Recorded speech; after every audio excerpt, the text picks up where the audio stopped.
What is up, people? It is Dave, it is Duncan back from Metal Epidemic for another album review. And for this review, Duncan and I have been checking out the new album from Danish thrash machine Hatesphere. The band's new album, Hatred Reborn, is out on March 24th via Scarlet Records.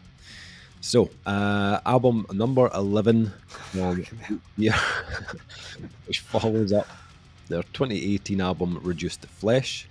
This album also sees the band joined by new vocalist Matthias Uldal, who is also known for his vocal duties in Royal Deceit.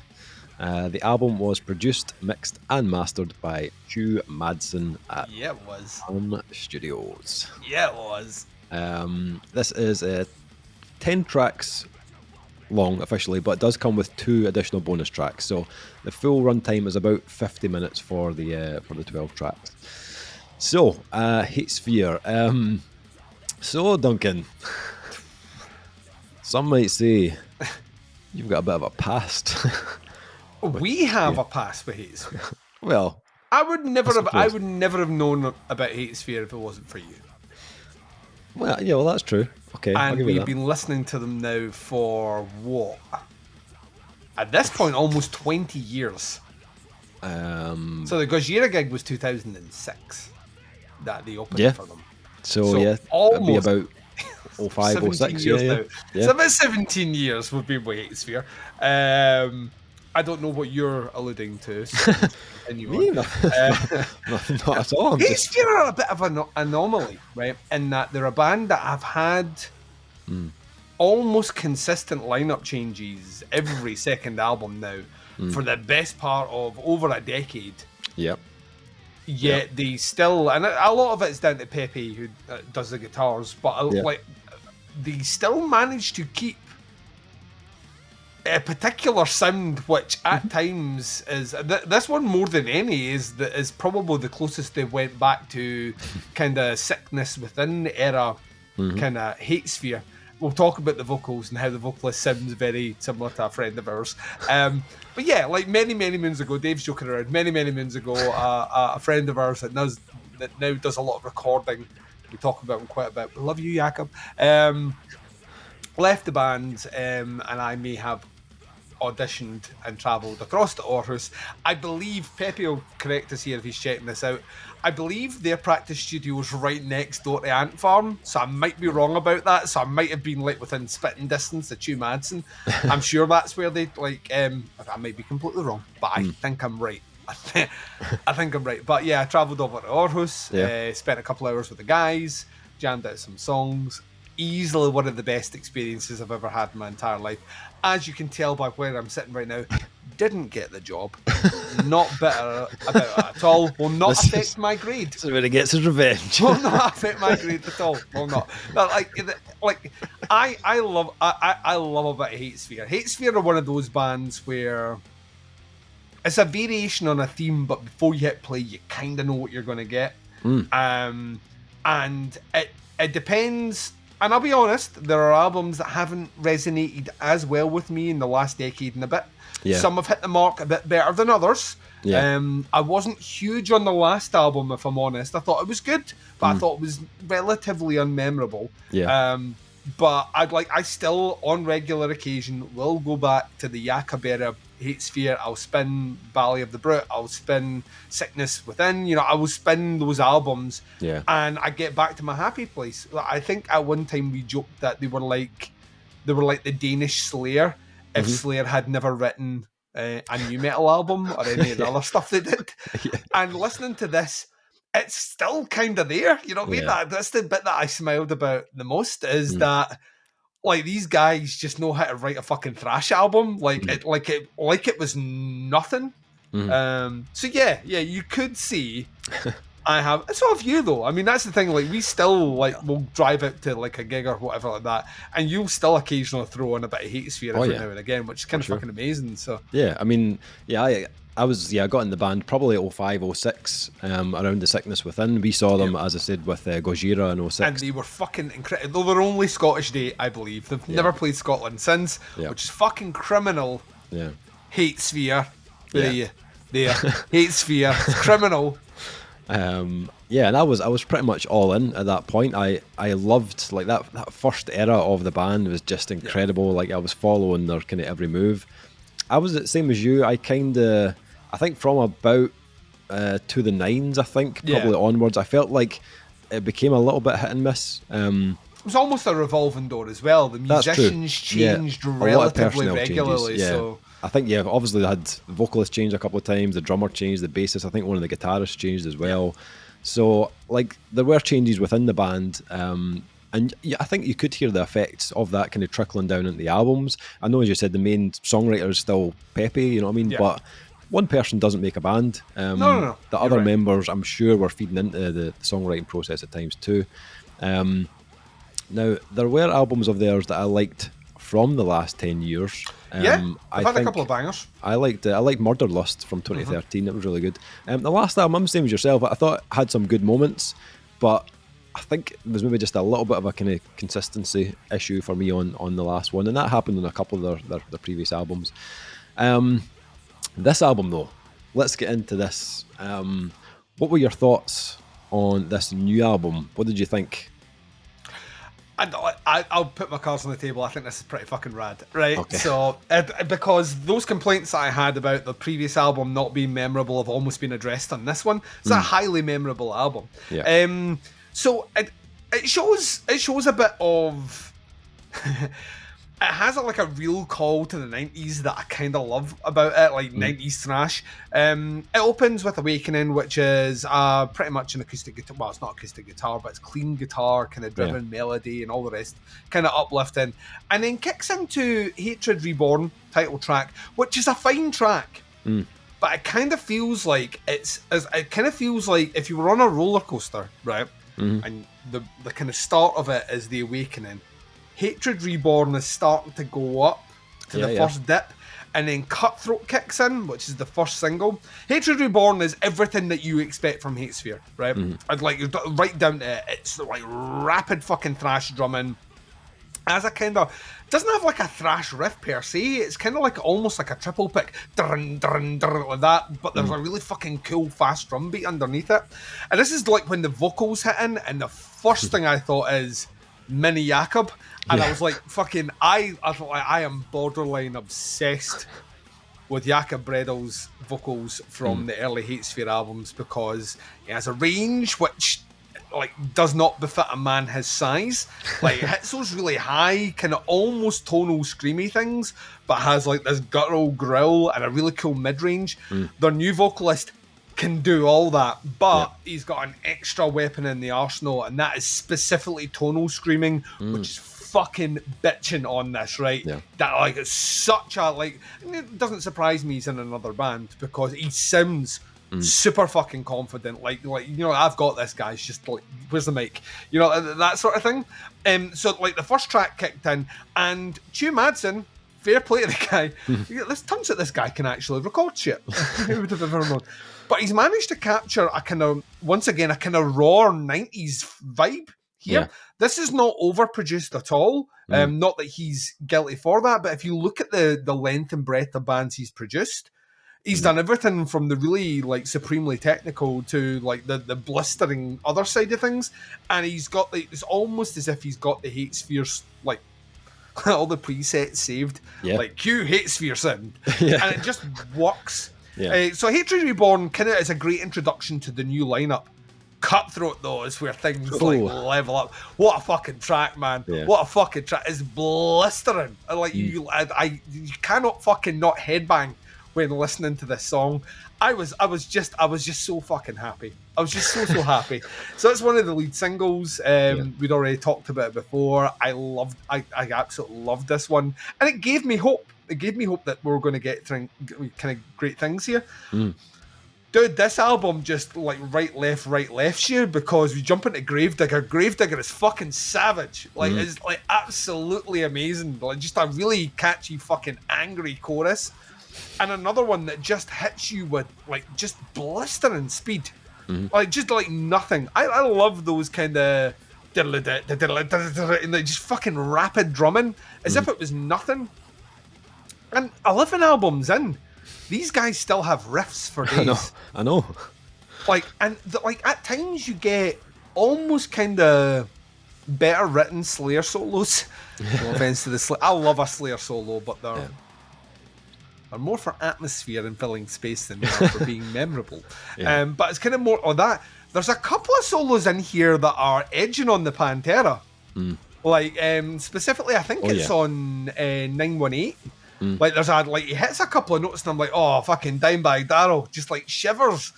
So Gravedigger Savage, 918 kicks in, it's fucking amazing. Darkspawn kicks in, it's fucking amazing, and then they do the old. You can tell this band have been around for a while. They do we're reaching track 7, then we bring it down. Yep. Track 7 kicks in. It's a little bit longer than the others. It brings back those clean elements from earlier on. So I love that as well. I hate bands that have like a clean opening and then we never revisit it. Or a band that does like electronics and weird glitchy noises on their intro track and it's nowhere else on the album. It's like, what the fuck are we doing? Why is that there? Get that to fuck. It's not indicative of your sound. They do it here. The Truest Form of Pain has this big, like huge sound about it. It reminded me a little bit of, not in style, but in terms of placement. We recently reviewed the Man Must Die album, and that did exactly the same thing. Like, older bands know that when you reach the midway point, give you something a bit bigger. Like, add those elements in. And I was loving that track. I thought it added a change of pace, and like a slower one. It was more methodical and all the rest. Then you get maybe the catchiest song on here in Brand of Sacrifice, not to be confused with the band, Brand of Sacrifice. This is the track, Brand of Sacrifice, which is another just stone cold banger. And then the album's like down to its last 2. I'm not going to talk about the Digipack bonus tracks at this moment, but we're kind of bringing it down. And A Violent Compulsion, it's kind of no frills Hatesphere, if I'm being honest. It's kind of it's shorter, it's thrashier, it does what it needs to do, and then it closes with Spitting Teeth, which is a fine closing song. It's not overly memorable. It's not doing anything the rest of the album hasn't done, but you know, it brings it to a conclusion. There are a couple of bonus tracks in here, which we got. I don't know if you buy the album, if you automatically get them, or if you pay a bit more. I'm so removed from buying physical media now, it's unbelievable. But on the Digipack bonus version, you get a Scorpions cover of Another Piece of Meat, which is fun. I know Pepe had he had a kind of side project thing he was doing, which was kind of 80s inspired, kind of not hair metal, but it was influenced by like 80s metal. And it works. I'll be honest, I'm not a huge fan of Scorpions, and this is clearly a lot heavier. And it's fine for what it is. I don't think it is necessarily great, but you do get The Fallen Shall Rise and The River of Blood live as well. It's a good live recording. It's a great song, to be honest. So a couple of extra things, notwithstanding that, if they weren't on here, you're still getting a great album. I don't think this is necessarily the best Hatesphere album I've listened to. I think those days are maybe gone now. But it warms my heart so fucking much that Hatred Reborn, aptly named, feels like the band kind of coming together with a lineup and with a sound and with a vibe that almost feels like that kind of mid-2000s era Hatesphere kind of reinvented for the 2023. We've seen them live. They kill it fucking live. I've been in a practice room with them live, and they fucking kill it live. And they're sort of, they've almost become like a safe bet. I don't think we'll ever get a bad Hatesphere album. I think it's always going to be in the range of a 3.5 to a 4.5. I don't know if we'll ever get that 5 again. To me, Sickness Within is a 5-star album. I fucking adore it.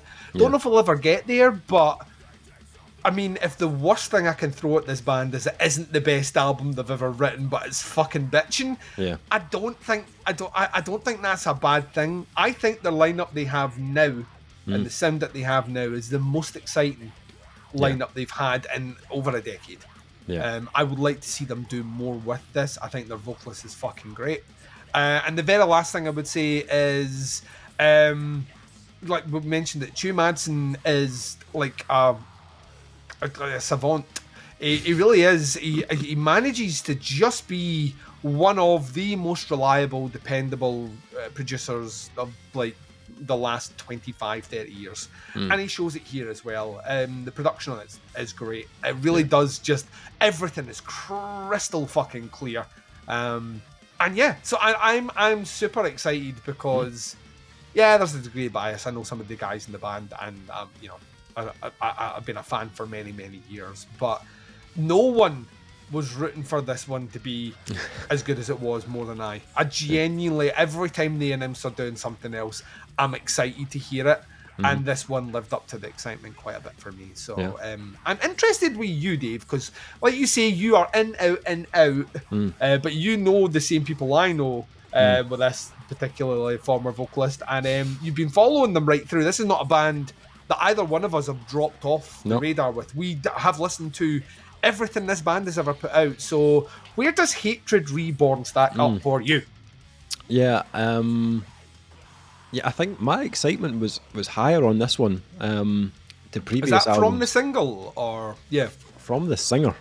From the singer, right? Because I've been listening to his other band for a while. All right, cool. Royal Deceit are fantastic. And when I'd heard that he had joined Hatesphere, I was like, oh right, fuck, that's unexpected. Did not see that coming. Because he has an absolutely stellar voice. The other band that he's in, Royal Deceit, he does like pure clean melody, and his melodies are phenomenal. Like really, really good vocalist. So I was like, what is going on here? What is he going to do in Hatesphere? Is it going to be the same? Is it going to be different? Who knows? I think he is the personality that's been missing from Hatesphere for a little while. No disrespect to the previous vocalist I've had, because they were, you know, very good at what they were doing, but for me they didn't stand out massively. They're stalwart. Yes, absolutely, yeah. That is not the case with this album or this new vocalist. As soon as the first track kicks in, Hatred Reborn, you could hear the difference instantly. Like Matthias is moving between multiple registers. Like he's got his high end has got so much rasp in it. But he can just seamlessly switch into those really like deathly kind of roars as well, which we haven't, you know, really been treated to for a while. The other guys could do it, but like it never had the impact. I feel it didn't have the impact as it did, you know, in those early albums. And there's a lyric in that first track, the taste of blood leaves me wanting more, and when he hit that line, I was like, oh my god, that was fucking amazing, because it starts really high, and then by the time he gets to the end of the sentence, he's really hitting a really, really low note there. So the blending of his screams is fantastic. They also like to kind of layer up some of his screams as well, so they do like a high and a low together. And there's a really clever effect, because you can really hear it. It comes through on cut through on track 3, and it just really adds to the kind of delivery of his lyrics. But in general, I think he sounds incredible on this album. I think he's added a character back into the band from a vocal perspective. There's also no real cleans on this, which I was like, all right. So I'm surprised you like that. The dude can sing, and I'm like, that. Where was that in the Scorpions cover? I was like I was like, okay, fair enough. It does a lot of that in Royal Deceit. So another side of that, I was thinking, okay, I understand why he's not done that with Hatesphere. He's keeping these bands completely separate. The vocals are different on both bands. Plus, it's not something Hatesphere has ever had before. No, I know. So yes, that's true. But he does bring to the table tonal melody, as you mentioned. His tonal melody is fucking incredible. I love it. Like Jakob could kind of do it. Yeah. Right, but it was less actually it was less actually melodic kind of dips and peaks. It was more he would hit a note. Yes. Yep. And his tonal scream that would just fit with the kind of root note of the riff. Yeah.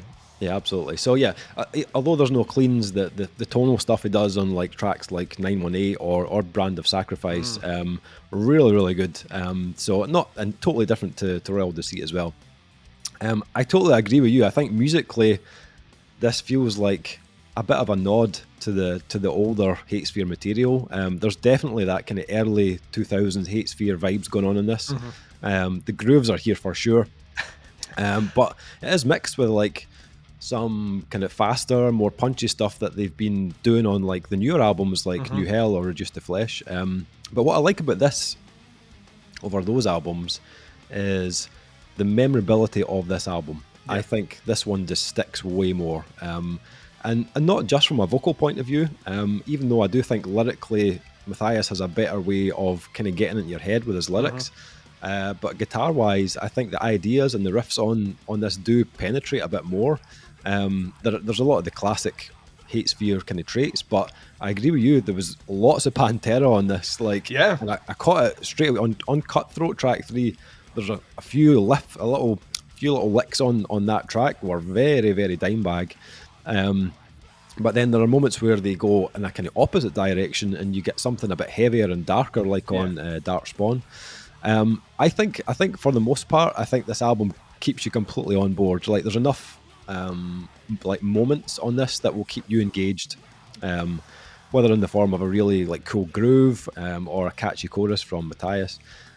It's not anything I haven't heard done before by the band, but I think they've picked a really good selection of songs that have balance, catchiness. There's enough satisfying heavy parts, and there's a lot of energy in this as well. The only track that I didn't really see the need for was A Violent Compulsion. It felt, but when I read the track title, I was like, oh, here we go, A Violent Compulsion. But it was a little bit underwhelming. It's completely instrumental as well. There's no vocals. Yeah, it kind of feels like a transition into the last song, but it doesn't. And I also think there's some of the notes in A Violent Compulsion that are almost a nod back to The Awakening, which is fine. Right. Once again, it's fine, but I kind of feel like it's kind of lost, considering the if it was a closing song, then I kind of get it, but then Spitting Teeth comes in, and then you're like, all right, so there's something else. Yes. Yep. I totally agree. It just I didn't think it was really needed. I thought it added a little bit of unnecessary length to the album, and there was no vocals on it either. But I kept thinking there should have been vocals. I don't know. It was just about a weird number. And then the last track, I agree with you. The Spitting Teeth, maybe just didn't land with as much impact as I was kind of hoping for. It's kind of straight down the middle Hatesphere. You know what I mean? Yeah. It's not doing anything, which is it's weird, because you're like, you can almost feel like there's some level of a kind of combination of Spitting Teeth and Violent Compulsion as one track together that might have given you that finality. Yeah. The two bonus tracks, I kind of liked these. I thought the Scorpions track, that track is originally from like the late 70s, but this is like way heavier, way faster. They've kept some of the essence of it. Like, it still has that, the chorus still has a bit of a sing-along feel, which I like. And I'm not even usually a huge kind of cover song guy, but I actually thought their cover was really good. And then the second track is the live version of The Fallen Shall Rise in the River of Blood, which is from The Sickness Within. I love that album. So to hear it played live with the current lineup was pretty cool. And I think it sounds just as savage as it did when we heard it back in 2006. Also makes you wonder if knowingly the band know that their new album is maybe of a particular era, and that's why that live song was chosen to go in there. It fits tonally, it fits the vibe of the album. Yep, absolutely. And you can hear Matthias is, fantastic live as well. He's got big shoes to fill from the guys that have been there previously, some of them huge shoes to fill. But I think he does a great job, and even like obviously it was Jakob that was on that album originally, but I think Matthias does a really good job. That's when I knew kind of like the goosebumps I got when Hatred Reborn comes in was apt, when I was like that, oh, he really does have that kind of old school Hatesphere. Yeah. So then you hear him on a track from that, you're like, oh yeah, they've done it. they've chose the right guy. This is the guy. Definitely. And then finally, production wise, I think the production's a home run on this for me. I don't think they ever have bad productions, to be honest. But they're always working with Stu Madsen. So I think for me, sometimes it's maybe just a choice of how they've mixed something or produced it. Maybe it's not been just bang on, but I feel like on Hatred Reborn, it sounds great across the board. Like the guitars are nice and chunky, plenty of depth to them. Bass sits nicely in the mix, and the drums are nice and punchy. Vocals are really well balanced, so I can't complain on the production side of it at all. Okay, so ratings. What do we think for Hatred Reborn? What you scoring this one? This gets a 4. I'm over the moon that it gets a 4. I like I say, I'm really excited. That way you shouldn't get nervous for an album coming out, but I genuinely I do get nervous whenever Hatesphere announce something. And I'm over the moon with it. I think the guys in the band should like feel very, very, very satisfied that they brought this album out. I mean, if they ever want to play Scotland again, one time, guys, one time. Starting to think it's personal now. But yeah, like I think they've hit a home run here. I think it is the perfect mix, like you said, of the old school and the new school. Yeah. I think they've got a great vocalist now. I think they clearly show no signs of slip. No.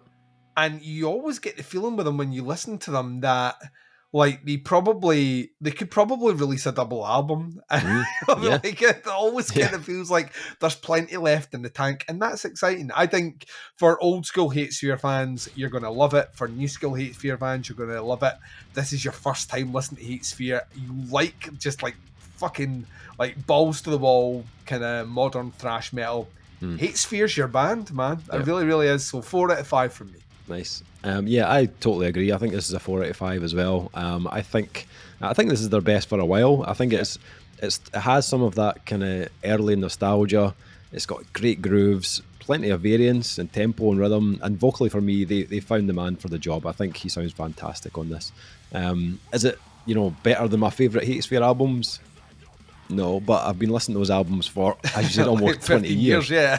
So. And I've kind of grown to love them more and more. So not quite as good as like The Sickness Within for me, as again like one of my favourites, but a very, very strong album indeed, and one of my favourite albums they've done in a while. So yeah, 4 out of 5 from me. So this album drops on March 24th on Scarlet Records. Links below to the band, to the pre-order. Check it out. Let us know what you think. That is the review. Thank you for checking it out. We'll be back with another review very soon, but until then, take care. Speak to you soon. Bye, everyone.